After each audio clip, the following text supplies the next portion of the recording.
నాకు తెలుసు అని అంటే మనకు అంత సంతోషం ఉంటుంది కదా. గొప్ప వాళ్ళు వచ్చి మీరు మాకు తెలుసండి అంటే హ్యాపీగా ఉంటుంది. నేను తెలుసా కావాలంటే. కానీ దేవుడు ఏమంటున్నాడు ఇక్కడ, అసలు నువ్వు పుట్టక మునిపే, గర్భంలో నువ్వు పడక మునిపే నువ్వు నాకు తెలుసు అంటున్నాడు. అంటే దేవుడు ఒక మనిషిని ఈ లోకంలో సృష్టించక మునిపే ఆయన ఎరిగి ఉన్నాడు. అతని పట్ల లేదా ఆమె పట్ల దేవుడు ఒక ప్రణాళిక కూడా కలిగి ఉన్నాడు.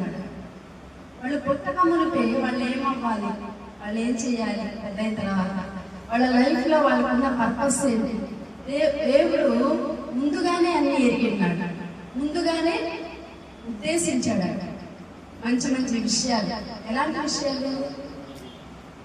ఒక మదర్ గారు ఫాదర్ గారు ఏమనుకుంటారు, మా అబ్బాయి డాక్టర్ అవ్వాలి,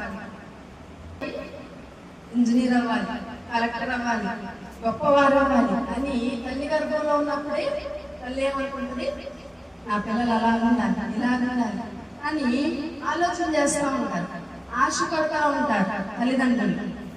అయితే దేవుడంట ఇంకా ఆ మనిషి ఆ యొక్క బిడ్డ ఇంకా జన్మించక మునిపే, గర్భంలో పడక మునిపే దేవుడు వారిని గురించి ఆలోచన చేస్తుంటాడు.